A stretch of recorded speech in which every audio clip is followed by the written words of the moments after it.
Brad, did you feel the earthquake this morning? I didn't. This is kind of news to me. It was a 3.75 5 kilometers northwest of the zoo. It's in the ocean. Oh, it was in the ocean. 3.7 is not nothing, right? 3.7 is one of those. 3.7 is in the realm of if it's far from you, it'll feel like a garbage truck driving by. Okay. And if you're in the right spot, it makes you jump out of bed and think that the world is ending. That was you this morning? That was what happened to me this morning. Well, no, I mean, look, I say jumped out of bed, but really what I did was I grabbed my phone and I posted on Blue Sky that there was an earthquake so that I could be the first person. That's the dream. Yep. That Twitter, or I guess now Blue Sky, has been my earthquake detection mechanism of record for the last 10 plus years. I'm looking at a map. That is weird. That earthquake was way closer to me than it was to you. Like it's really close to me. Well, but I'm on the fault that it's on. The fault that it rides on is a straight line down to my house. Like it was like, I'm trying to look at, I'm eyeballing the scale here. That was like not more than like 2 to 3 miles from me. Yeah, no, like it's right close. Off the coast of San Francisco. I don't know how I didn't feel that. Yeah, no, you must have been. Well, I mean, maybe the liquefaction underneath your house served as a nice shock absorber. You know, maybe this nice office chair with these rollerblade wheels on it is enough of a shock absorber that I just didn't notice. Wait, were you in the office? I was still laying in bed at 7:04. I was sitting. I was sitting here since 5 something. Anyway. Wow. Okay, that's too early. But yeah, I haven't felt a good one in a while, and since it's fire season, shout outs, I guess, to everybody in LA. I hope everybody's safe. It's freaking terrible. It's like an apocalypse down there. Yeah, it's real bad. But yeah, fire. I always get nervous at fire season because it seems like when there's fires, there's also earthquakes because, you know. Crazy thing is, I never considered this fire season. No, this used to not be fire season. This used to be rain season. I mean, so I was talking to a friend of mine who lives in LA who is thankfully not affected by the fires yesterday. And they said that often if it's a dry winter, when the winds pick up like this, because the winds do pick up this time of year, usually the winds are like the thing that people I think don't realize about California is there's always a bunch of little grass fires. And it's just that typically they get under, you know, the fire departments are on top of it. Like we hear the fire departments drive up to the hill behind our house fairly regularly because they get up there and they put out when there's a tiny fire or something. The problem is that the winds were like 80 miles an hour down there. And so the tiny fire would blow a half mile away and start another fire. And then, yeah. And I read that the winds were such that they couldn't do any of their aerial firefighting that they would normally do. Yeah. It's funny. The aerial stuff, like I was always told before that the aerial stuff was kind of just like for safety and to make people feel good. And this time it seems like it's really impactful. Like I saw them basically stop the line on the Sunset Fire the other night with one of those big giant, like, hey, we're going to land in some water and gulp up some water and then go fly and dump it on a plane on a fire. You know, I guess I never considered the part. Yeah, you know, I've seen those videos of them dumping large quantities of water on fires. I never considered the part where they have to get all that water into the container. Yeah. And the image of them just like skimming a large reservoir, just grabbing it and going is kind of comical. Yeah, I don't know. They're called super scoopers.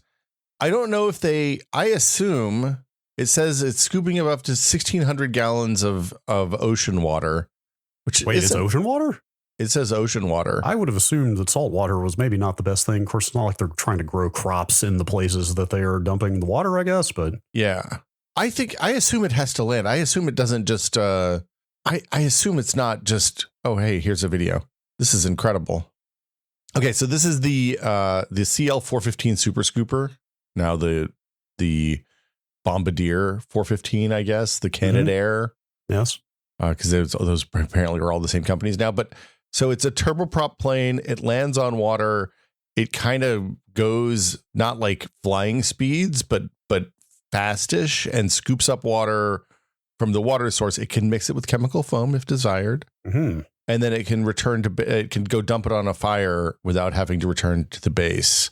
And it's supposed to be for like quick response. I think the things I was thinking about when I said that they're not super effective are the ones that like they fill up with the foam and then they have to go back to a base and refill with foam and then they come back out again. This is crazy. The refill time is 14 seconds, it says, for 1,850 gallons. The one I'm seeing is a cool looking red and yellow plane. Yeah. And also, if you Google super scoopers and scroll down far enough, you will leave behind the firefighting elements and get into a whole lot of dog waste stuff, which is a different type of super scooper. Wow. I never used a super scooper when we had a dog. I just used my hand in a bag. That's a different kind of scooper altogether. Yeah. Just freehand it. I don't need a tool for that. I don't need to carry something. I just pick up the nice thing is when it's cold outside, the poop is nice and warm.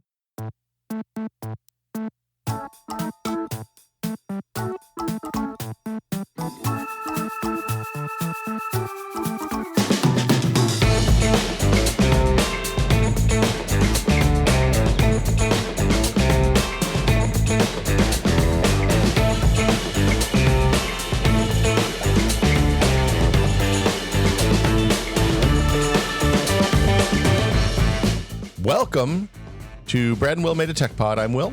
I'm Brad. Hello. Good morning. Hi. Greetings. So, Brad, the Consumer Electronics Show is happening this week. That's right. It's the most wonderful time of the year. Wait a minute. That was last month. Sorry. Okay. Hold on. First off, we put the bow on our holiday season on Wednesday this week. And we went over to the Oakland Zoo where they do this. They've done this thing for the last 3 or 4 years called Glowfari, which is they open the zoo at night and they have a bunch of lit up animals, and you should type Glowfari into Google and look at the pictures of the animals because it's not at all what I was expecting when Gina described this to me. All right. They basically have had artists make metal frames for life-size metal frames for all sorts of animals. And, wow, these are very cool looking. Yeah, and then they wrap nylon like it feels like a stretchy nylon cloth over them that's either painted or printed with the animal prints or designs or whatever. And they have, and so some of them are life size, some of them are bigger than life size, some of them are way bigger. Like they had bees that were terrifying. Bees and ladybugs that were terrifying. They were so big. I see a T-Rex. They have a T-Rex. Yeah, they have look, when you go up, so at the Oakland Zoo, you can ride a gondola up to a California area where the bears and stuff are. But during Glowfari, that's where the dinosaurs live. They had a Dilophosaurus. They're mostly, I'm going to go ahead and tell you, they're mostly Jurassic Park style dinosaurs, not real dinosaurs. But look, it's pretty cool. If you have kids, it sells out almost immediately every year, and I think it goes through the end of January, middle of January or something. But it's pretty cool. It's not holiday themed or anything. They had a life size barn, with life size cows and pigs and cool. Sheep and horses and all sorts of stuff in there. There's a picture of a giant cobra where the tail is forming like a tunnel, kind of loops of the tail. Or these things are shockingly detailed and realistic. This actually looks very cool. They're really big. It's a really, really neat art. So if you're in the Bay Area, I highly recommend it. It's definitely we bought tickets because Gina's wanted to go. And I think both the kiddo and I were we'll spend an hour here and then we'll go get some food or something someplace. And we ended up staying until they closed. It was really fun. So highly recommended. All right. Glowfari. I think it's already sold out for this year, but put it on your calendar for next year. So, but you know what's not sold out? I think it sold out years ago, Brad.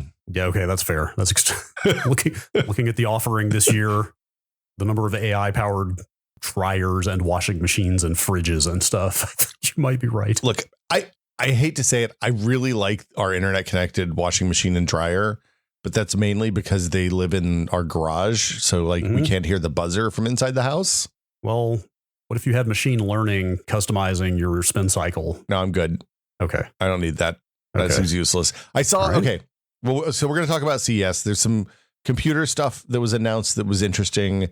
Kind of no phone stuff that I saw this year at all. Yeah, I didn't see even in the realm of the weird, I didn't see a quad folding phone or anything any bizarre, not ready for the market kind of weird off-ball tech. No OLED pullouts or anything like that. Let's see, there is a lot of weird consumer electronic stuff. We're not going to get I saw digital robot lawnmowers. It seems like robots are doing more, but I don't know enough about what's going on with robots to intelligently talk about it. So we're talking about computer stuff instead. Yeah. Yes. We're here with the hard product news. Watching that Nvidia keynote, though, it feels like robotics is going to be a thing. We're getting there, but we're not there. I'm going to say 5 years from now, I bet CES is going to be rotten with robots.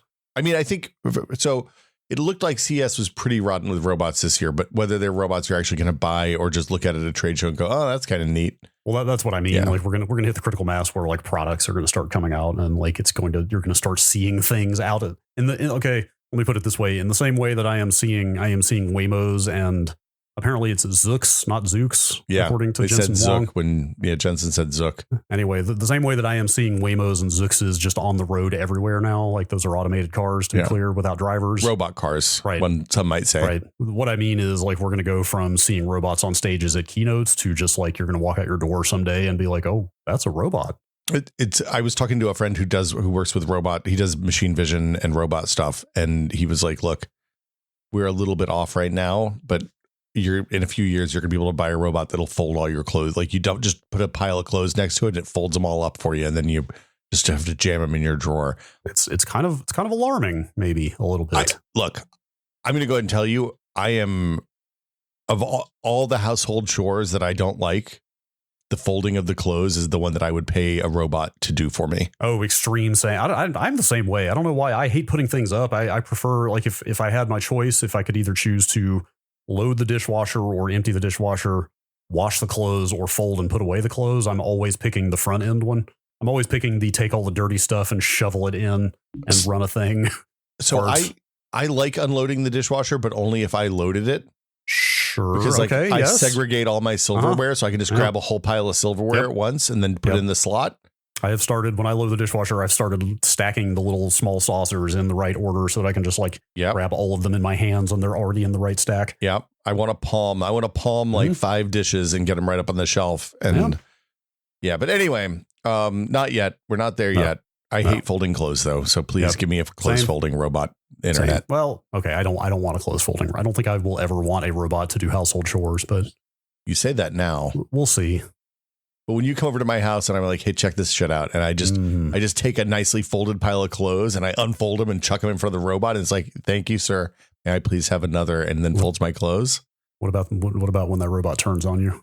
Well, if it doesn't have legs, as long as I'm not in the clothes folding range, it'll be fine. It's just a circle that we don't go into anymore in the house.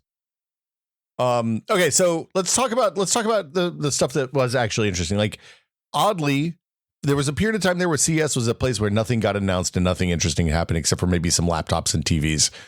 This year, Nvidia launched new GPUs. AMD series, has released 2 fastest CPUs that you can probably buy on the market right now.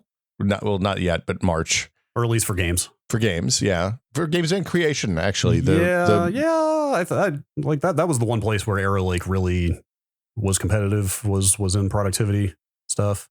But for games, absolutely. Yeah, I'm excited to test those new. Well, we'll talk about it, but I'm excited to test those new CPUs because both Intel and AMD have had some pretty significant performance gains since the initial reviews ran out. So we'll see what's changed when we rerun all the benchmarks and all this stuff. There's new specs, and then SteamOS news and a whole bunch of weird stuff. So you want to start with Nvidia? I think that's the big one. Sure. Yeah, that seems like, well, yeah, we should start with Nvidia. I mean, it feels like the thing that has, at this point, we're 4 days since the keynote. It feels like the thing that has already been discussed to death this week, but it's also probably the biggest news. So yeah, we should start with that. Yeah, and we're not going to spend too much time on it because we'll probably do a full episode at some point when we have had some hands-on time with the cards. Because a lot of the stuff that they talked about, I want to see in person before I make judgments on, right? Yeah, like I'm trying to decide what is the biggest story here. Like I think that honestly the biggest story for most people is the pricing, but there's also like you have to discuss the pricing on multiple axes because there's also like the relative performance gain over the last generation and how are they making up what is frankly not a huge like raw performance uplift with AI features. And like the prices are great for people who are upgrading from like 2 generations ago or more. But if you're already on a 40 series, maybe the prices are great. I mean, we like so they announced 5 series graphics cards, 5070, 5070 Ti, 5080, and 5090. As expected, the 5090 is about $2,000. It's 32 gigabytes of GDDR7. The 5080 is $1,000, is 16 gigabytes of GDDR7. That gap in performance and shader core and compute cores and all that stuff is basically telling me that they're saying, hey, if you play games, the 5080 is probably the card for you, even if you play at 4K. And the 32 gigs of RAM versus 16 gigs of RAM is saying, hey, this one is for people who are doing compute stuff, right? For AI stuff. It's like a workstation. Well, I mean, that's been the case for the last two 90s as well. Like it's kind of mainly a workstation card or a games card if you're. It's a Titan dedicated. By any other name, right? Yeah. Yes. This is Titan was their old workstation line for a long time, and then they just made it part of the main series. The 5070 Ti is 16 gigs of GDDR7 and is $750, and the 5070 Vanilla is 12 gigs of GDDR7 and $550, which means, hey guys, the 8 gig problem is gone, because that was a thing. People were upset about the 4 series 8 gig cards, kind of rightly so. I'm not going to say they're much happier about the 12 and 16 though. Like I feel like, I mean, they're less irate, but I feel like the general sentiment is that these are like kind of just the bare minimum of what you need. Well, my feeling is that if you're hitting the enough frame buffer, enough RAM to run at like 1440p on that kind of card, you're probably okay, right? Yeah. And the problem with the 8 gig cards was that they were not, they were fast enough to run 1440p, but the RAM configuration was holding them back. As far as the prices go, though, like generation over generation, these are great, because if you look at each one of these models compared to the last generation, is a substantial decrease. Like the 4080 launched at $1,200 versus $1,000 here. So the thing is, they're at the prices that they ended up at after the Super and Ti refreshes. Yeah. Which, right. Yes, that's right. They had that kind of mid-gen reduction last time. But people, like the rumors were pegging the 5090 at $2,500. Like people were really worried that these were going to like increase over the last gen. So like, we'll wait until tariffs land. We'll see. Let's see where we end up. Oh, sure. The CEA, the Consumer Electronics Association, said that we could expect enormous cost increases on certain parts based on tariff stuff. Right. That actually happens. So anyway, cool. But I think the interesting thing to me is that, with the exception of the compute cores and the AI stuff, it's a pretty modest perf increase. They didn't give a lot of raw numbers on the press conference, and I think the embargo is still live on the editor's day that they had, judging by the stuff people were posting yesterday.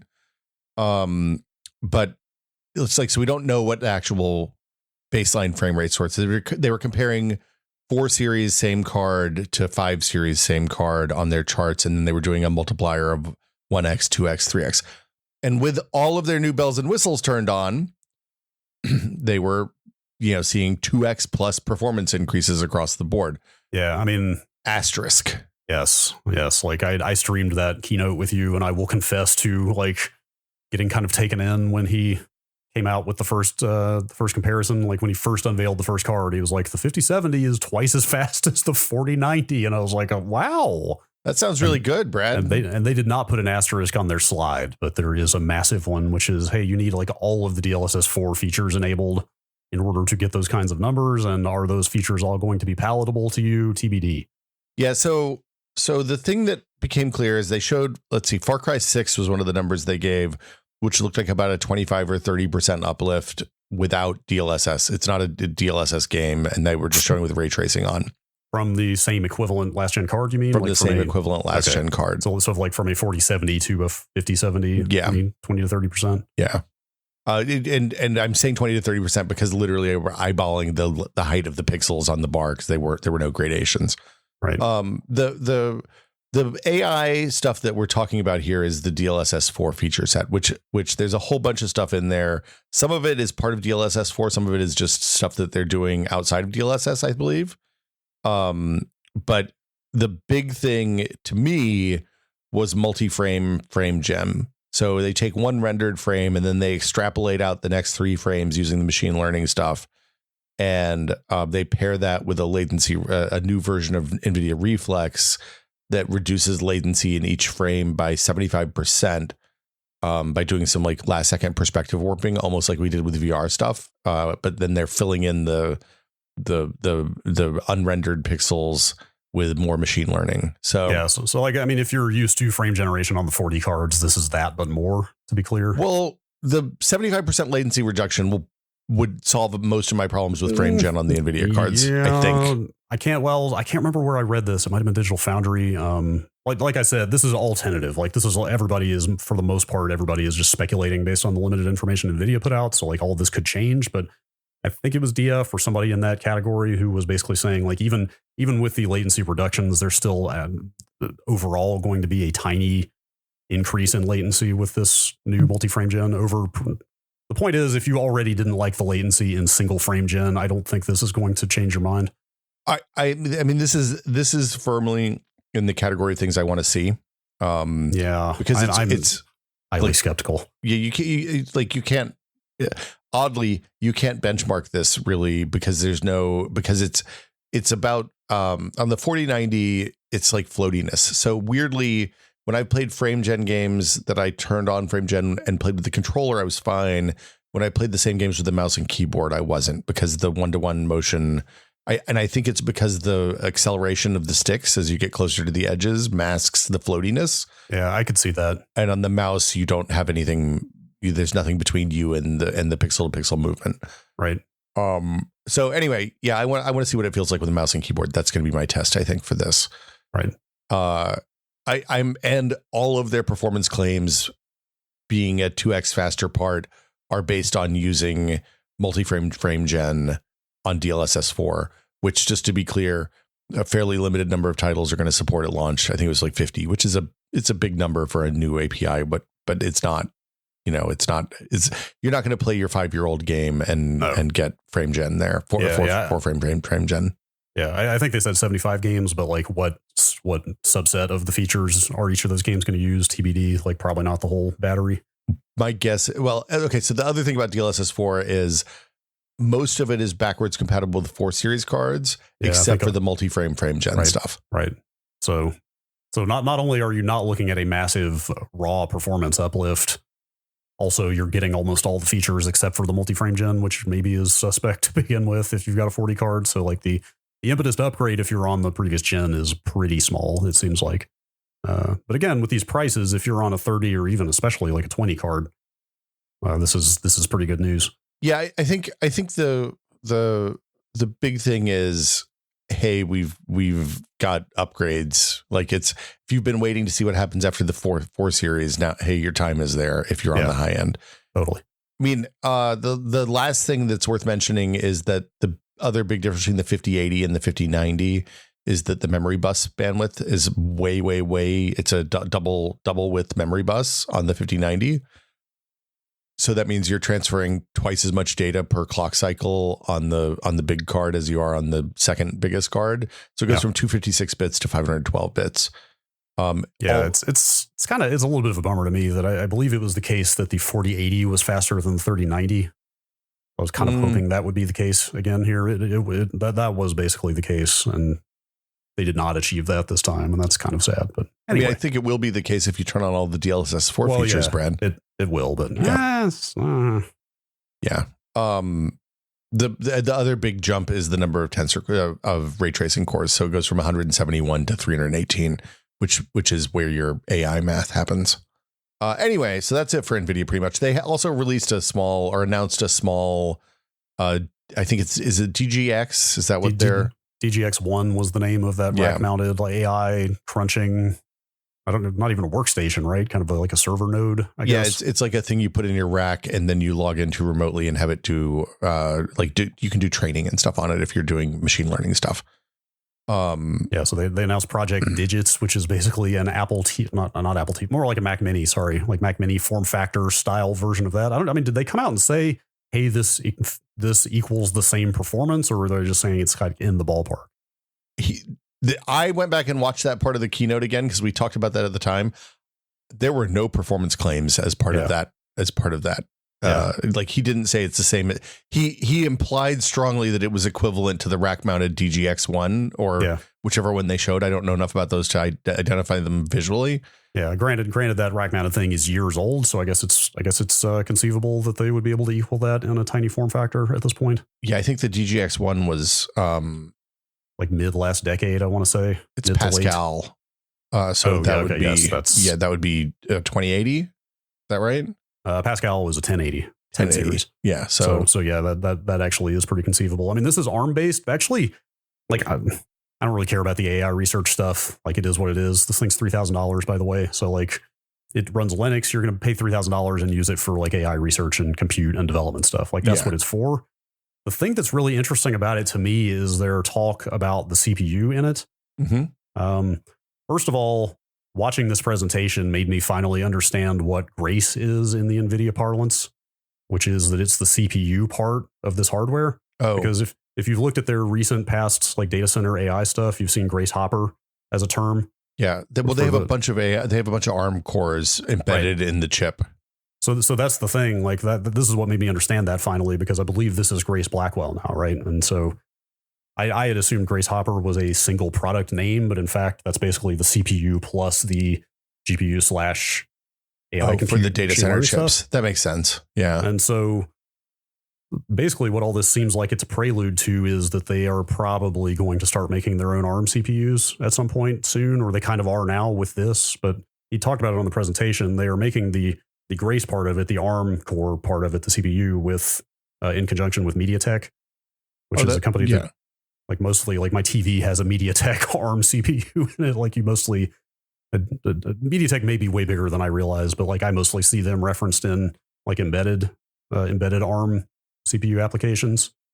It's an interesting like postscript to the failure of the ARM acquisition on Nvidia's part, right? Like if things had gone differently in an antitrust sense, they would own ARM at this point, and of course they would be doing all kinds of crazy stuff like this. But since that fell through, this seems like what they have landed on is to collaborate with an existing CPU maker. But I don't know where that stuff's going to go. But like there have been rumors floating around this week coming out of the show that Nvidia may be looking to get into the ARM, like the Windows on ARM space and that sort of thing. Well, I mean, they were leaders there, and then they backed out of it because all the Shield stuff that they did was ARM. They were running Android on ARM, but like and you know the Switch famously is on a Tegra that is ARM based. So who knows where that stuff's going to go with them. Yeah, MediaTek, just for the record, huge. They ship billions of chips every year. Yeah.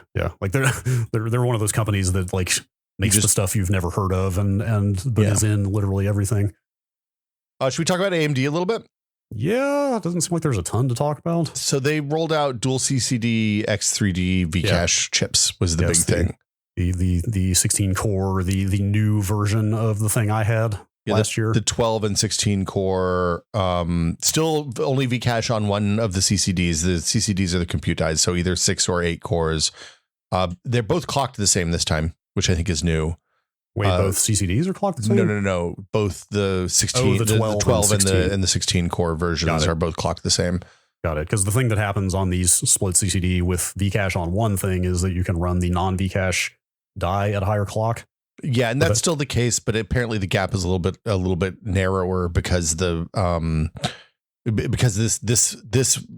Vcache is on the other side of the chip, so you can cool the Vcached chip more effectively. They didn't announce pricing yet, but it's a March release, so that's coming. Okay. They build them as the world's best content creation and gaming processors. Yeah, that's probably legitimate. You know, like the 9800 X3D is the best gaming CPU, kind of bar none, out there right now. So yeah, that but double the cores. That's probably a legitimate claim.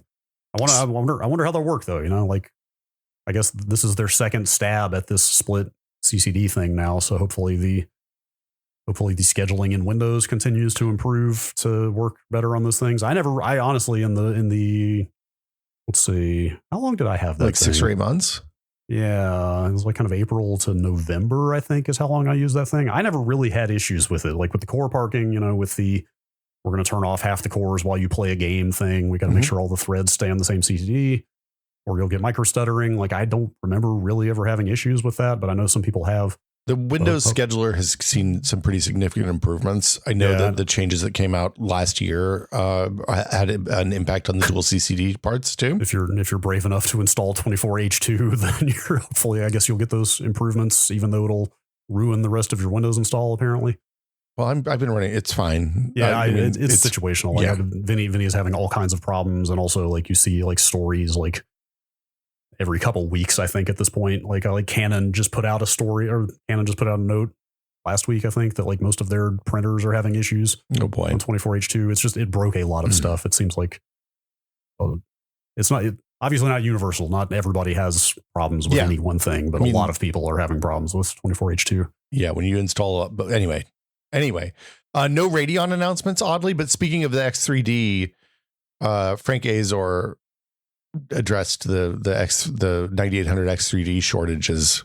And this is a direct quote. Oh, I saw this quote going around last night. It's my favorite quote of the year so far. I didn't see who this was attributed to. This seems like a little bit much, but go on. Put it this way. We knew we had built a great part. We didn't know the competitor had built such a horrible one. So the demand has been a little bit higher than we originally forecasted. Look, I guess I started to say he's not wrong, but I think he kind of is. Like, I mean, was he talking about Arrow Lake here? He's not talking about the immolating. Yeah, he's talking about Arrow Lake. He's talking about 285. Like Arrow Lake is not, I would not say horrible in an absolute sense. I mean, yes, it is not. It is lackluster. It is disappointing. I mean, but if you buy one and play games on it, are you going to be okay? Like, yes. Hey, Brad, you know what CPUs Nvidia used for their Blackwell benchmarks? What CPUs do they use? They use the 9800 X3D for gaming benchmarks and the 14900K for creation benchmarks. Yes, I did.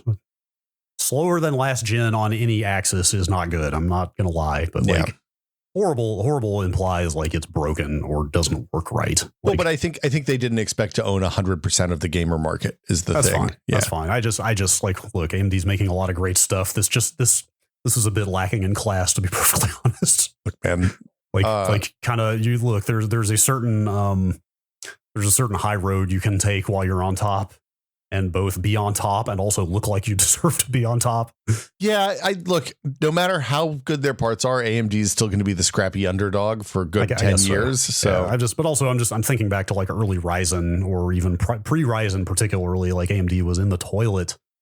And you'd think there would maybe be a little more institutional humility left over from that period. But anyway, I don't know. Having lived through this in the past, I'm all for them taking the knife when they can. Right? Like they're much smaller. Anyway, yeah, it's. I don't know. Maybe Intel engaged in similar mudslinging in the past. You tell me. I don't know.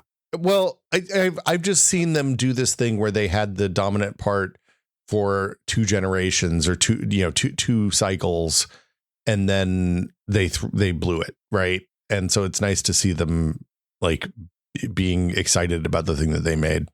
The Radeon announcement, the lack of Radeon announcements was a surprise, though. I think we all expected to see RDNA 4 parts announced at least, or at least teased or something. And they basically said, hey, we only got, because they were one of the daytime keynotes, they only had 45 minutes and they didn't want to do a half-assed job with the GPU announcements. So that'll be coming later this quarter. Well, hey, now they have the benefit of NVIDIA stuff all being on the table, so they can think really hard about how much they want to charge for those things. Well, yeah, I mean, that's interesting because I think that the NVIDIA 2X perf claims with the DLSS 4 stuff maybe threw them for maybe is what they were worried about, right? Because like you think about that, they're not going to have something that's 2X the 4 series most likely, and so they held back waiting to see what NVIDIA did. The other big surprise out of this is that means Intel continues to hold the performance crown at the low end for graphics cards, because that makes the B580, which is sold out everywhere pretty much, look like a banger at $250 or $300, depending on whether you get the Intel version or the OEM versions.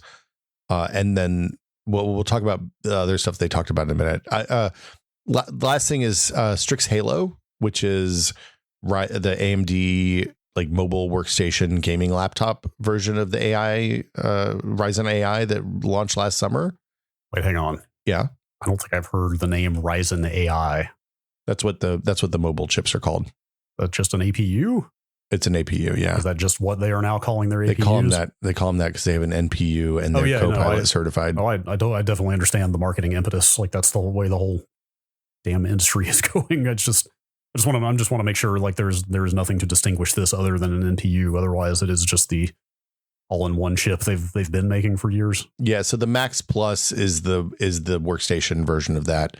That's Zen 5 cores. That's a very unfortunate name. It's not. Look, I haven't bought AI. Like I remember buying HD and 4K toothpaste at one point. Mhm. We have not reached the point where I'm buying AI toothpaste, but I'm sure it's coming. Yeah. The Strix Halo, like it looks like, so Intel rolled out their mobile workstation parts, which we'll talk about in a sec. The Strix Halo looks like it's going to be a little bit more performant, a little bit worse battery life. So it basically, like if you're looking at the current mobile situation on Lunar Lake and Ryzen AI and Qualcomm Snapdragon 10 or X Elite, the Snapdragons have some software compatibility problems, but have pretty good battery life and good performance. The Intel machines perform a little bit better and have equivalent battery life. And the AMD machines perform even a little bit better than that and have slightly less good battery life, but still very, still like 12-hour battery life for the most part. And this is going to continue that trend, it seems like. They also put details on the Z2 processors, which we'd heard rumors about for a long time. The AMD Z2 processors are real weird because usually when you have a family of processors, you think, oh, well, I know what that means. That means that they're all basically the same processor. And there's a couple of things like maybe the number of cores or maybe the clock speeds have changed. But no, that's not how this works. What is the Z2 line? These are for handhelds. So Okay. These are the successors to the custom built APU that they made for Valve for the Steam Deck. Okay. The Z1 Extreme is what's in the ROG Ally X. They shipped in a bunch of the other APU based handheld gaming machines, and they're specifically designated for handhelds. Got it. So Strix Halo, the Ryzen AI stuff is purely for notebooks, mobile workstations. Those will not trickle into handhelds. I mean, look, people can put whatever they want into whatever they want. Realistically, I guess. I mean, probably not, but yeah, Okay. like never. INEO is going to do some weird stuff no matter what AMD tells them to do, right? yes. The other place that the AI Max might show up, like we saw some of the mobile workstation parts for Intel showing up in really interesting looking like small form factor machines. Oh, sure. Yeah. Yes, that's the stuff that gets me excited these days. Give me a fanless one of those. Yeah, exactly. To turn into a router. Oh man, we should talk about that new fan. Anyway, okay. So the Z2 is launching in 3 flavors: Z2 Extreme, Z2, and Z2 Go. The breakdown is that the Z2 Extreme is 16 RDNA 3.5 cores. RDNA 3.5 is like the souped up mobile friendly version of RDNA 3, which is the current gen graphics that they're shipping. Okay. And do you know which RDNA version is in Z1, the current Steam Deck? 2 is in the current Steam Deck. Wow. Okay. Yeah. So handhelds running with these are a pretty good step up then over. Well, kind of. The Steam Deck, I don't actually have the Steam Deck configuration in front of me. I'm afraid to say what it is off the top of my head. The Steam Deck has a relatively high number of GPU cores to CPU cores. Okay. Which makes sense for games. So the Z2 Extreme has 16 CPU cores. There's Zen 5. Eight Zen 5 cores. Okay, I was going to say 16 CPU threads. cores Sorry. seems like way too much for a handheld. Well, 8 CPU cores kind of is too much.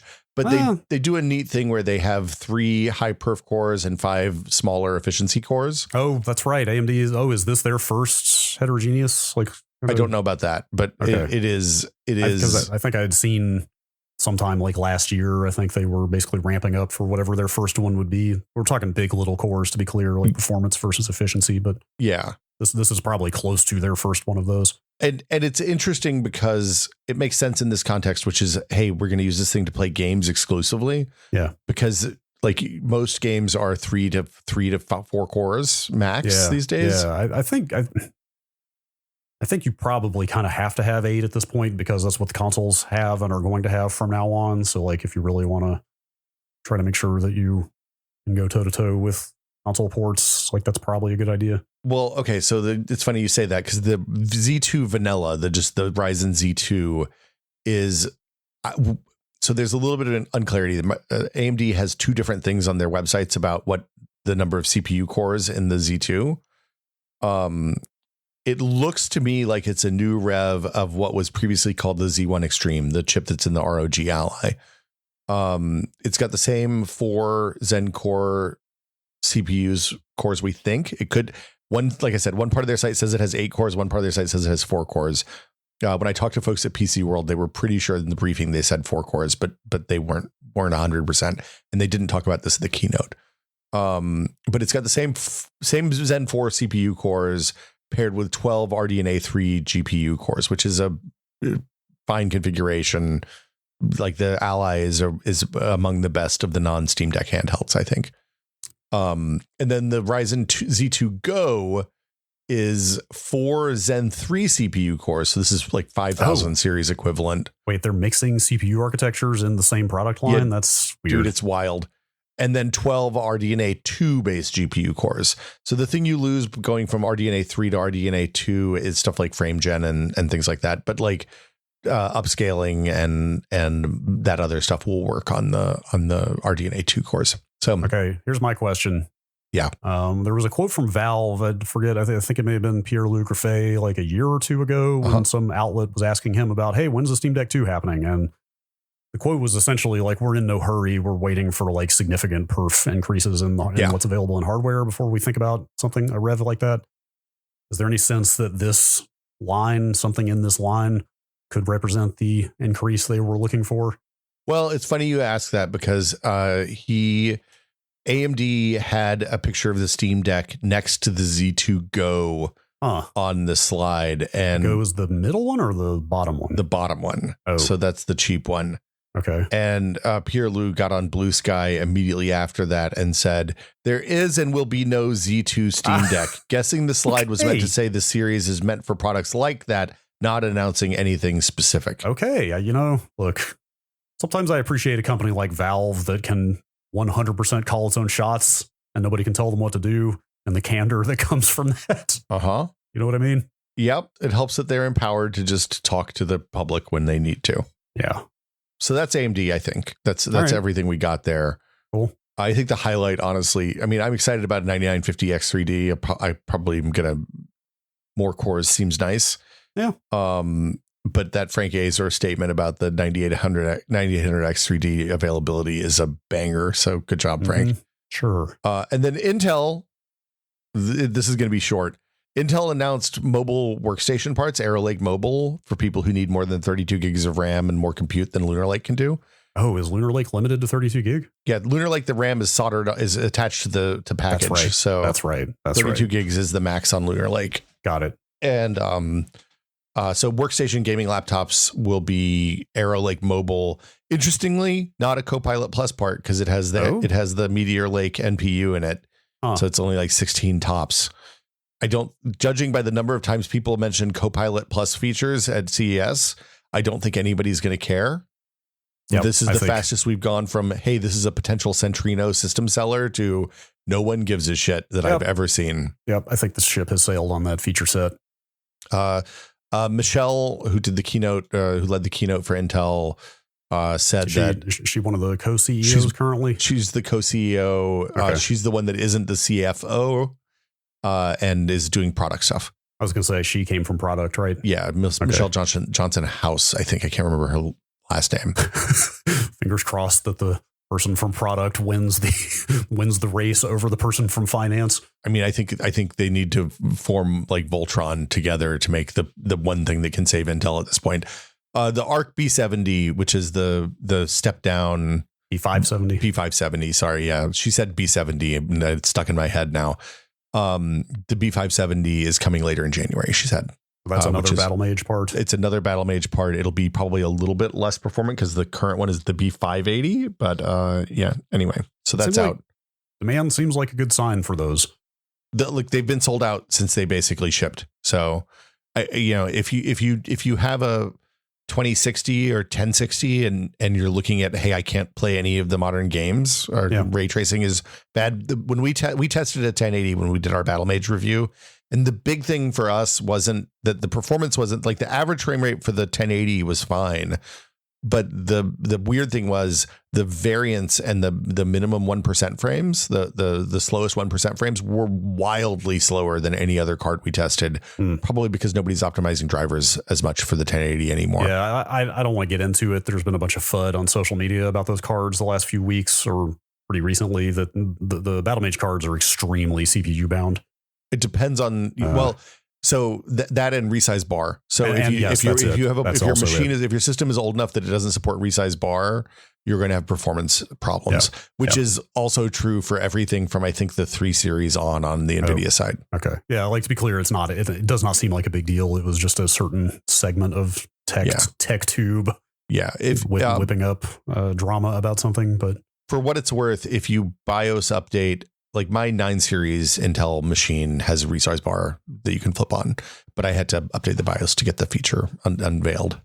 It's cool this is happening. Like the market needs like a robust sub $300 solid GPU segments. So it's good that somebody is serving that finally. It is a good, I mean, the fact that you can have solid 1080p and maybe 1440p at $250, $300 is cool. Also, on the Intel future looking front, they held up a Panther Lake chip. This is the second time we've seen one of these. Okay, yeah, this is all news to me because it seemed like the rumor mill had pegged that might be a ways off. Well, there might be a big gap between Arrow Lake and Panther Lake. I wonder if the relative underperformance of Arrow Lake has accelerated things. I don't know. I think 18A, Intel's 18A, the new process node, is moving along faster than anticipated, and so she said that's on track for second half of this year. That's exciting. Yeah. I hope that thing is really good because I would love to see both CPU companies like really, going after it. I'd love to see like really good, strong competition in the CPU space. Competition is good. Lenovo. A lot of handhelds. If you want to see, I think Adam over at PC World has done interviews with a bunch of the people making handhelds. There's a couple we'll talk about here. Lenovo is showed off the first machine running SteamOS on a non-Steam Deck. Yeah. The powered by SteamOS or whatever the little stamp on the box is going to say. Yeah. The leak about this came in their branding documents a few weeks ago. But we didn't know who was going to ship it. And it turns out the first one's going to be Lenovo. I'd expect other folks to follow. It seems like they might have a little bit of a window of exclusivity. But of course, Lenovo has shipped Linux laptops for 2 decades now. So they have some Linux expertise, I think, as almost everybody does at this point. But yeah, we talked about that a little bit on Nextlander. It's got one of the Z2s in it. I forget which one. I think the branding on the Legion Go S is weird because there's 2 different colors, and I think the purple one is the Steam Deck one. Yeah, but the purple's Windows. The purple's so black it looks almost black, and then the white one is Windows, and is more expensive, $100 more expensive. So that was the interesting thing to me. It's essentially same hardware, different colors. We know what the hardware? I believe so. Yes. I thought I saw it had double the RAM. Well, that wouldn't surprise me too much. Yeah, that's correct. The Windows version does have more RAM and storage, it sounds like. Yeah, so that's weird to me that the Windows specs that it has more RAM on the Windows version. I hadn't seen anybody pick up on that in the coverage that I read. But it looks like are running the Z2 Go, which is the low end of the new Z2 processor, which is basically kind of a souped up Steam Deck. Oh, so that's the Zen 3 version? It's the Zen 3 RDNA 2 version. Yeah. Okay. So this thing is maybe not that much faster than the existing Steam Deck. I did see it looks like you'll be able to pump more power into it to get better performance at the cost of battery life. You can do that with the Steam Deck kind of, but this sounded like way higher than that. Like you could potentially do like 20, 30 watts or something. Oh, wow. Yeah. Yeah. The Steam Deck stops at 15 watts, I think, typically. Yeah, that's exactly what this Verge story says, is that Lenovo said aimed at 20 watt performance, 30, maybe even 40 watt configurable performance. So yeah, it's funny. They're both up on Best Buy, and they don't really say on the Best Buy one, hey, this is a SteamOS version. The interesting thing about this Legion Go is that it doesn't have the removable controllers, I believe, which is a nice thing. Right. I did see that. Yeah. So anyway, like the era of third-party Steam Decks seems like it will be a good thing for everybody. Yeah. I mean, we've talked about this a lot over at PC World. I think that the benefit of SteamOS is you get PC gaming with a more console-like experience. So you don't. Like it handles the configuration and a lot of the stuff for you, so you just get a decent performance experience. And I think that this is the interesting thing about that Z2 Go is because it's basically a superset of the Steam Deck processor. You can buy that and know that people are targeting Steam Deck, like launch Steam Deck for their mobile SteamOS performance targets. So you're going to get good perf on these Z2 Go processors, even though the tech inside's a little bit older. Yeah. And to be clear, Valve came out and said it's going to be one SteamOS for every piece of hardware that supports it. Yeah. Like they flat out said, like there will be no Steam Deck exclusive features. Like we're doing the same OS for all of these. But that's also how Linux drivers work, right?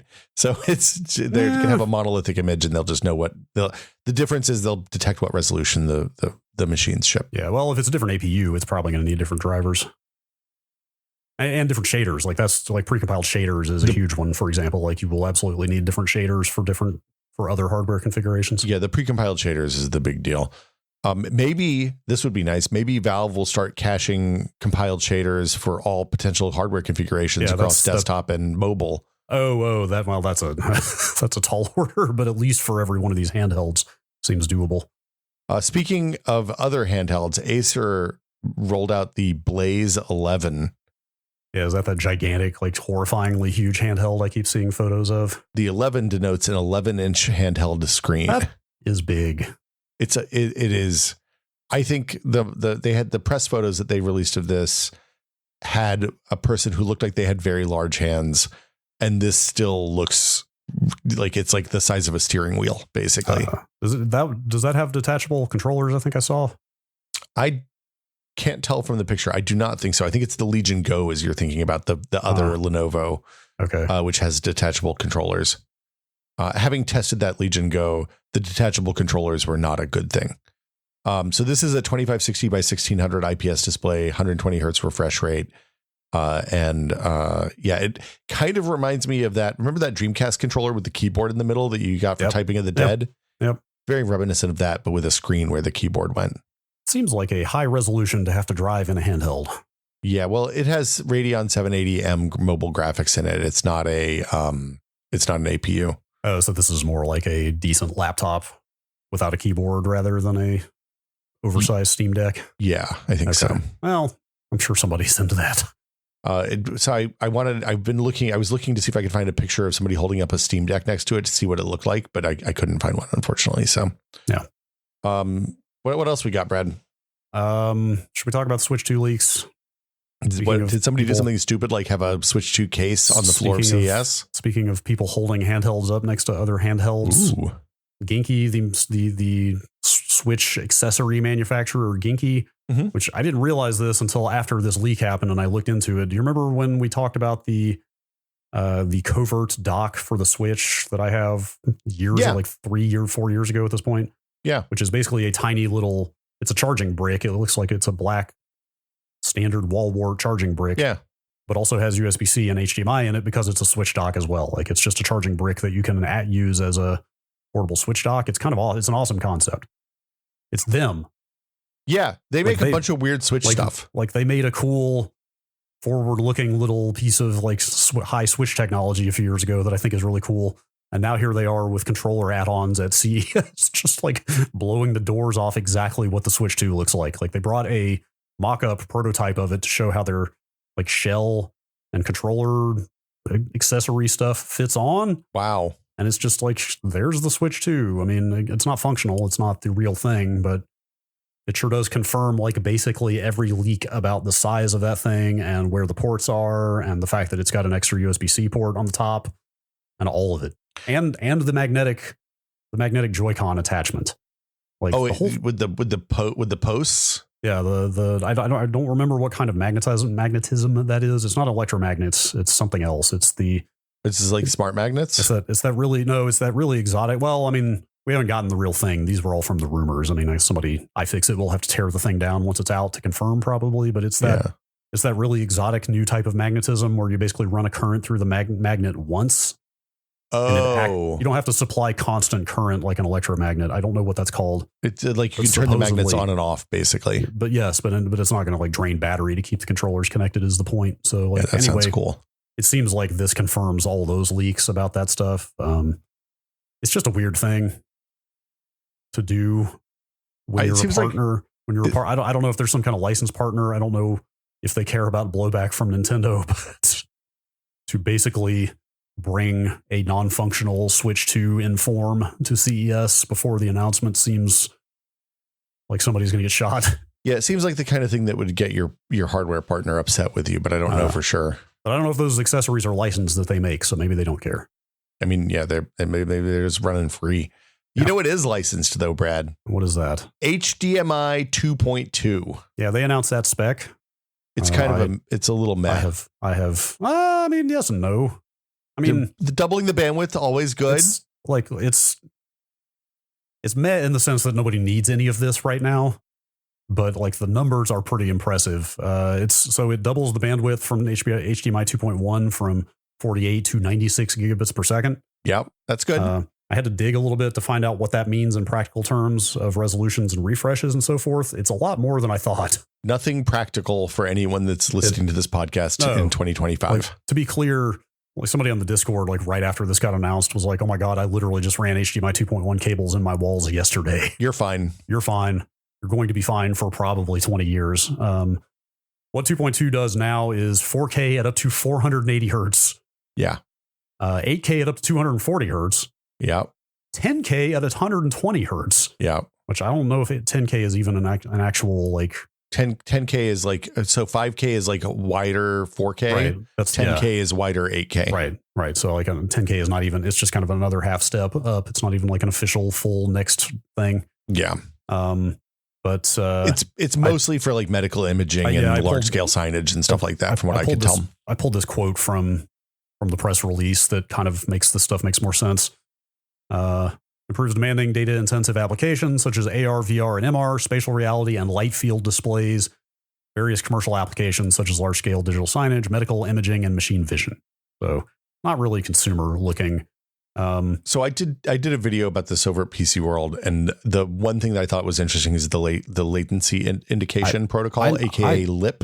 Yeah, I don't know how I feel about this because, okay, so HDMI 2.1, if you remember, introduced like a pretty broad feature set of cool stuff, right? Yeah, like eARC and all that stuff came out with that, which tackled this a little bit. Well, variable refresh and audio low latency, like a lot of gaming features, like a lot of like the stuff you needed HDMI to have to be, relevant for modern setups. This kind of implies that like, let me put this a different way. I assumed this was already a solved problem. Like, so latency indication protocol, it's basically supposed to help if you have like a game console into an HD an AV receiver into a TV out to a sound bar, blah, blah, blah. Like that's a lot of devices in a chain. It's supposed to help unify the sync, the audio and video sync better across all of those, which just leads me to say, you mean it wasn't already synced properly in 2.1 setups? Because that's already very expensive equipment. It's a little distressing to hear this was still a problem. So part of the problem is that the latency is variable and there was no way for it to communicate up and down. So the thing that this gives is a way for, say, your soundbar to say, yeah, I'm doing audio processing. It's going to take me 22 milliseconds, and it'll pass that back to the source, to the initial source. Yeah, that makes sense. And then the source will adjust from there. So the source will send the video 22 seconds or the video 22 milliseconds earlier than the audio. Like that is all really neat from a control signaling standpoint. Conceptually, it's just the idea that if you've already bought into an expensive setup, you don't have this is, again, a little alarming. On the other hand, like maybe the latency is so small that most people don't notice anyway. I think it's mostly in some specific odd use cases. So like they had 4 use cases on their here's how this works site. And I think this was a thing that spun out of Dolby, I believe. There's a GitHub with the LIP is the acronym. Oh, wow. With the breakdown of how it works. Hang on, I need to go pull up. I want to go look at the repo for this. But one of the things that I thought was interesting in this is that if you, for example, have devices that have different latency in different modes, so say your TV has a game mode or your receiver has a game mode, when you shift into the different mode, the TV can communicate to the source that it's shifted into the mode, which is not a thing that happened before. Okay. So yeah, and because it happens on the source side, you get something that's cleaner than the receiver trying to eat like 30 seconds, or 30 milliseconds or whatever of latency. I wonder if LIP is in any way backwards compatible, or I guess you're going to need 2.2 devices and cables up and down to use it. So it is aware of things that are not necessarily 2.2. It works with eARC and HDMI and HDMI 2.1 devices as well. Okay. It seems like that's cool. I think the source has to be LIP, but it can. Like their graphics specifically show devices that are not LIP compatible.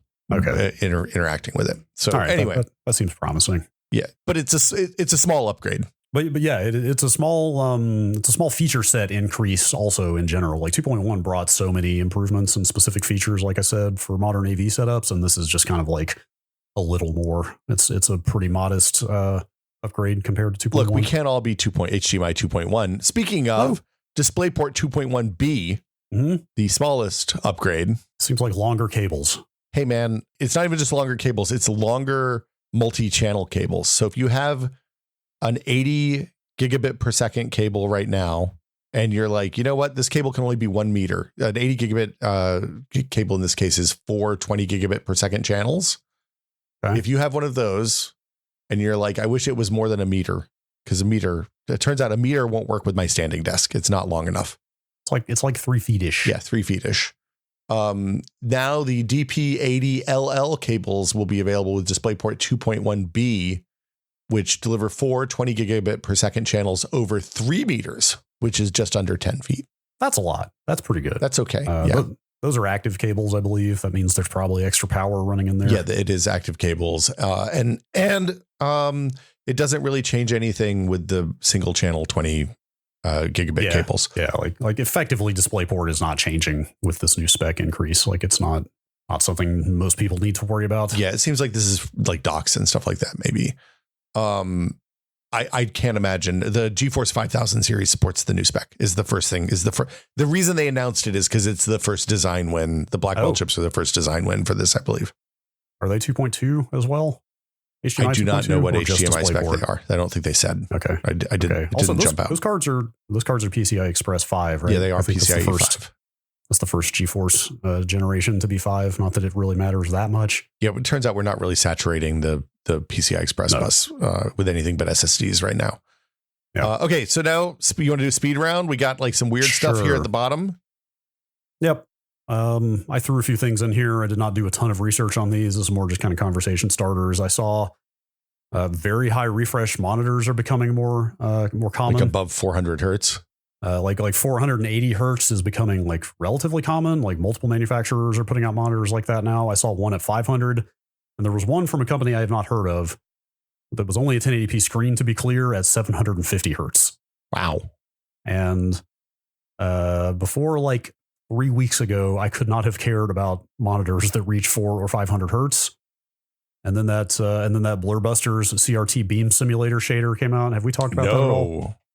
Have you seen that? No. Does it work on 360 hertz panels? It works on anything, but the higher your refresh, the better it works. I believe it might rely on black frame insertion. I can't remember. Maybe it doesn't. I'm not sure. It might just be high refresh in general. But that shader effectively simulates the way an electron gun paints a CRT, like the way that it draws from top to bottom, multiple. Look, I'm not a display. It's left to engineer. right, top to bottom. Yeah. I can't like use all the proper terminology here, but if you look at like the Blurbusters has got like slow motion animated GIFs of how this works up, and you can look at it and you can basically see it's using the refreshes in between the normal 60 hertz of an NTSC signal to simulate the partial frame draw of the way a CRT works. It's basically supposed to kind of solve the motion blur problem and make it look, if your display is high refresh enough, make it look basically as clear as a CRT would, which is pretty rad. I'm here for this. I'm going to try this. But you need. I want to say I've seen that you need like 240 hertz is kind of the minimum to make this work correctly. It sounds like that seems right. So like a 480 hertz screen for this is ideal. And so like the point is it's good news for like the future of recreating the look of CRTs without CRTs. Apparently, the next public version of RetroArch will have this. They've already integrated it. Oh, it's in there. It's in the nightly. I've tried it on this 144 hertz monitor and did not have a good experience with it. I have a 360 hertz monitor right here. I'm going to try that later today. Yeah, you can do it now if you want to go get the nightly of RetroArch. That's exciting. I'm like on the panel front. There were a bunch of micro LEDs this year around. I don't think I saw anything really that's actually shipping. Like it still seems like it's not quite a real product, but it looked more real this year than it has before.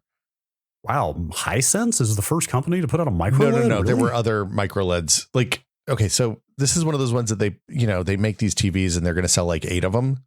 Yeah, because they all cost $100,000. Yeah, this is a 136-inch micro LED TV. And for people who don't know micro LEDs, instead of using subpixels, like each pixel is a RGB LED, right? A little tiny LED.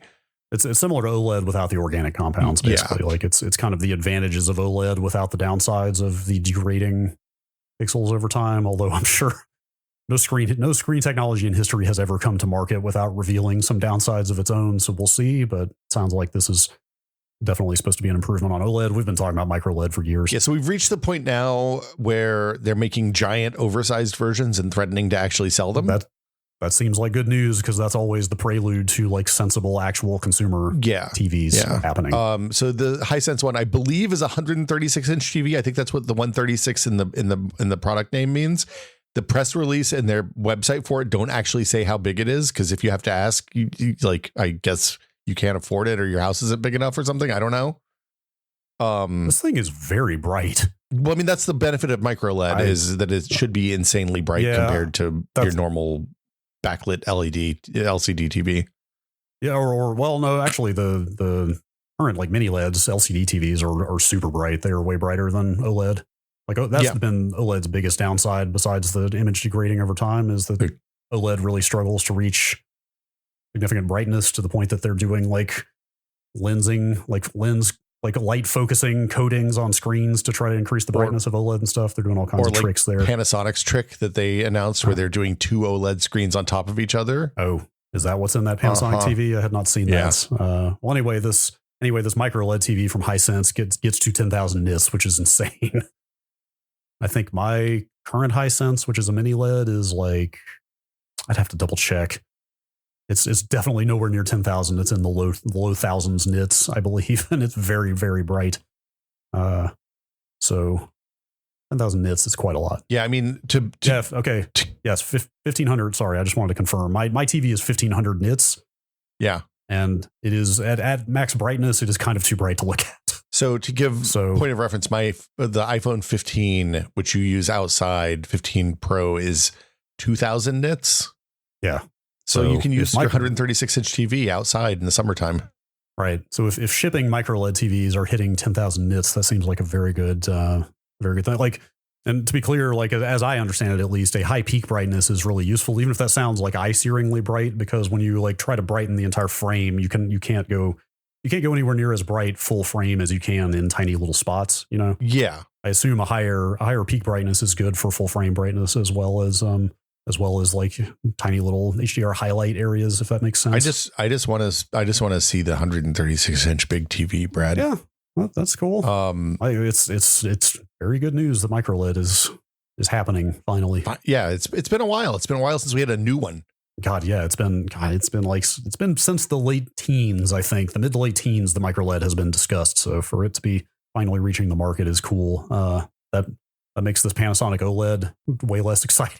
Well, I mean, although OLEDs are affordable now, and micro LED is probably 5+ years away from anything like an affordable consumer set. Maybe not 5, but something like. I would guess we'll see some like $2,000 to $5,000 sets next year. I would get, looking at the way OLED went, I would bet like $10,000 sets next year. Maybe. I think if I remember right, with plasma, when Panasonic rolled out that 90-inch or 100-inch, whatever, the one that required 240 volt power, and Kevin Smith put in his bedroom. I feel like that was like a year to 2 years before the moment for plasma. This is pretty underwhelming now that we've talked about micro LED, but Panasonic had their new OLED there. I mean, everybody had new OLEDs, like all the TV manufacturers announced at CES, but you remember me getting all excited a few months ago when Panasonic abruptly re-entered the American market for the first time in like 10 years. Yep. They announced their new OLED, which looks very good in some ways.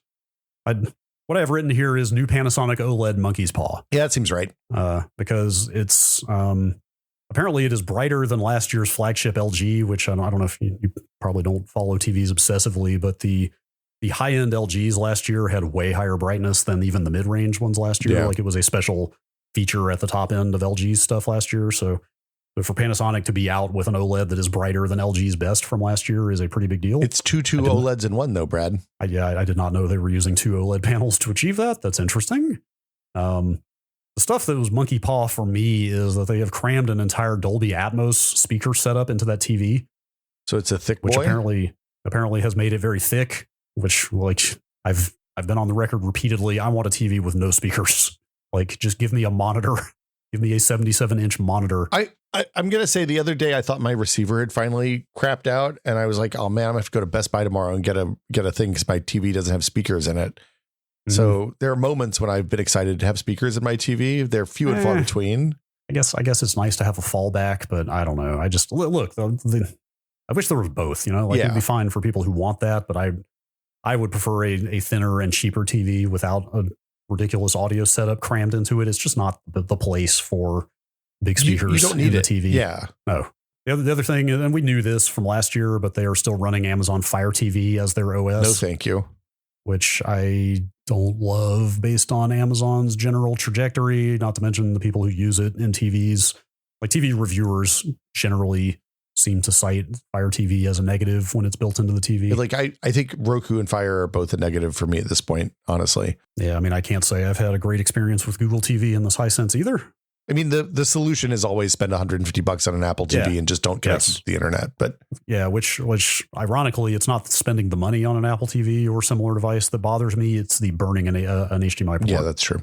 It's because ports are kind of good ports, especially 2.1 ports are at a premium these days. There are not that many of them. So having to burn one just because your TV software sucks is not fun. But anyway, the one thing I didn't get from the CES vibes yet, and it's something I'm going to ask folks who cover this when I have a chance, is if there's more HDMI 2.1 ports on devices this year. Typically there's usually a year or two where there's like one port per device where you get one or two good ports and then a bunch of crap ports. Like my TV has 4 ports, but only 2 of them are the good ones. Yeah. So are you switching consoles all the time, or do you just have PlayStation plugged into one and Xbox plugged into the other? Yeah, I've only got 2 consoles that need it right now, so that's fine. But yeah. You want to talk about VLC? I thought this was cool. Yeah, that's like one of the things I've written in the notes here. Videoland exhibits at CES. Apparently, they might have been at like Nvidia's booth or something like that. I don't know. It looked like their own booth based on the branding, but I have no idea. But it was our man JB from the FOSSPod, John Baptiste Kempf, who we interviewed about VLC a couple of years ago, was the one giving these quotes. But VLC is rolling out real-time AI subtitling of videos, which is one of those like highly defensible good uses of AI, especially because this is exactly what I would expect from the VLC people. This is not hitting any server; it is running entirely on your machine, and so this is the kind of thing that like when we talked about the Intel NPU stuff last fall when they were announcing like all the Copilot stuff, like this is a good use of having machine learning hardware in everybody's PC. Agreed. And I wonder if this will work with CPU based stuff or if this is only tying into GPUs for now. I don't know. So they didn't I haven't seen implementation details yet, but anyway, they're specifically looking at it as an accessibility thing for people who don't speak English. So actually, I think somebody hit him on Twitter. I believe the announcement was just about subtitling, not translation, but I saw somebody hit him on Twitter and he basically said like, yeah, that translation is also going to happen. Yeah. Yeah. So, shout out to VLC, man. Always doing the good stuff. Yeah. What else do you want to hit? Can we talk about this video bird feeder? What? Do you know about people put cameras on bird feeders? Oh, well, that's sensible. That sounds good. Yeah, it captures little like nice little clips and pictures and stuff of your birds on your bird feeder. I want a hummingbird feeder that has a camera. I haven't seen that yet. I think it's a specialty product, but as somebody who lives in a place where there's like 3 or 4 different kinds of hummingbirds at any given time, there's all sorts of good battles that happen at my hummingbird feeder every day. Yeah. But the NetView Birdfi 2 Duo, Yes, the NetView BirdFeed 2 Duo. It has two cameras, one that's like straight on, so you're looking at it straight on, and one from the side, which I really appreciated because I always want the side view on my webcam enabled bird feeder. As much as it's easy to mock goofy, overly complicated products at CES, this actually sounds kind of great. And now I want to go find the picture of this and make it the show art. Oh, I can send it to you. Yeah, it's basically like a big green bird feeder, and it has a camera arm off to the side, so you get a wide shot of the birds on the feeder eating. Like get head on and profile shots, which is good. This is not a cheap bird feeder, to be clear. I mean, I don't think any of these camera bird feeders are cheap. There's also kind of a lot of projects that are bird feeder compatibly like you can make a video bird feeder pretty easily. Yeah. I mean, I'd probably need to start dabbling with that at some point, because like hackable smart cameras are getting absurdly cheap now. Like just a decent little 1080p IP camera that you can put custom firmware on is $20-$30 now. And like good quality ones too. Yeah. Yeah. So you could make your own remote video enabled bird feeder pretty cheaply if you wanted. So yeah, it's like $350 is $360 is expensive. I think that's $60 while you pre-order because it's not available yet, but it comes with the panel, it looks like, so you can plug it in on a fence post someplace and not have to have power run to it, which is nice. Yeah, that would probably be harder to implement yourself, the solar power. I think for me, the hard part of the whole thing is the weatherproofing, right? Like, yeah, sure. Yeah. Like you can look, if you're a bird lover, this probably is worth the $350 or whatever. Yeah. This would be the most expensive bird watching thing I've ever spent money on, for the record. Hey, birds are cool. Birds are cool. Anything else? What else you want to hit here? Not really. I mean, I put a couple of real goofy things in here, like in the weird laptop category. Did you see that Lenovo laptop with the rollable screen? This is my favorite category of things that are never going to ship, is the screen that unrolls. Like, I wanted to make that the show art because it looks so ridiculous. Like it's to be clear, the rolling part of the screen happens out of sight. Not you don't have a roll visible on top of your laptop. It rolls up inside the housing of the laptop. And the upshot is that you can extend the laptop screen vertically to kind of a comical height. You can make a tall laptop. It's a laptop with a very tall screen. It just looks ridiculous. Yeah. Like, this is good CES to me. Like, this is the kind of dumb stuff that will never ship that you want to see out of CES. Look, there was a lot of magic walking around in South Hall and LVCC and just finding like the small booth with somebody who had a dream and a crazy idea. Yeah. Yes. That's where we found like the nano coating waterproof stuff that's now like a ubiquitous technology, right? Sure. The Honda finally announced some EVs, and like there's the Afila, which is the Sony tie-in one that was supposed to be able to play PlayStation games. Oh, I don't think that's going to happen. PS5, I think it was like Weird. It was kind of surprising.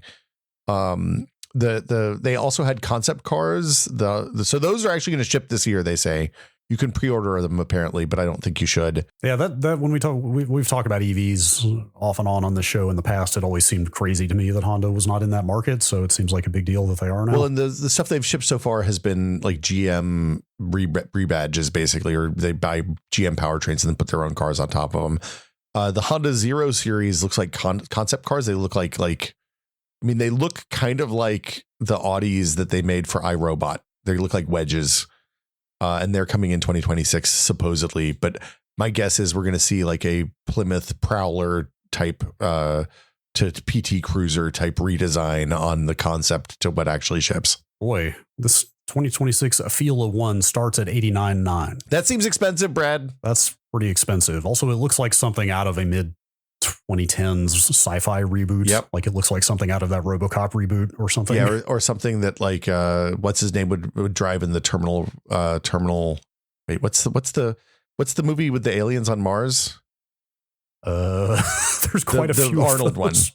Total Recall. I was like, yeah, but it looks like something out of the Total Recall reboot. Not It's kind of like what's his name? Colin Farrell would drive in. Yeah. Anyway. Yeah. I think that's probably it. Anything else? That's probably the place to wrap up. Asus had a laptop with a perfume cartridge in it. We should probably move on. Don't give that kind of stuff air. Sorry, JJ. Yeah. Look, again, that's the good dumb CES. Look, at least it was an AI driven perfume. Okay. I bet there's AI in there somewhere. Oh, God. All right, we're done. So that'll do it for us this week. If you enjoyed our little tour through CES, please let us know in the Discord chat or send us an email to techpod@content.town. We'll take CES questions for January at the end of the month. In the meantime, this is the part of the show where we thank you for supporting the show and remind you that this is a listener-supported show and we wouldn't be here without you all, the listeners. True. Thank you. Thank you, listeners. A very special thank you. If you want to find out how to support the show, this is the important thing that I should do every time. Go to patreon.com/techpod. It's $5 a month. You get access to the Discord, which is full of really smart, really helpful, really fun people. And you also get the monthly patron exclusive episode where we talk about things like, hey, if you have information that's secretly encoded in the world and you want us to know about it so we can do an episode about that, you can submit stuff to a form, which I guess we'll link in the show notes since I mentioned it now. But yeah, it's patreon.com/techpod. It helps us keep making the show, which we appreciate. Yeah, we sure do. And as always, we have a very special thank you to all of our patrons, but especially our executive producer tier patrons, including Andrew Slosky, Jordan Lippett, Bunny 20.3 Gbps. I assume Bunny got a fiber upgrade. Man, that's a lot. Twinkle Twinkie, David Allen, James Kamek, and Pantheon, makers of the HS3 high-speed 3D printer. Thank you all so much. Thank you. Yes. And that'll do it for us this week. As always, consider the environment before printing this podcast.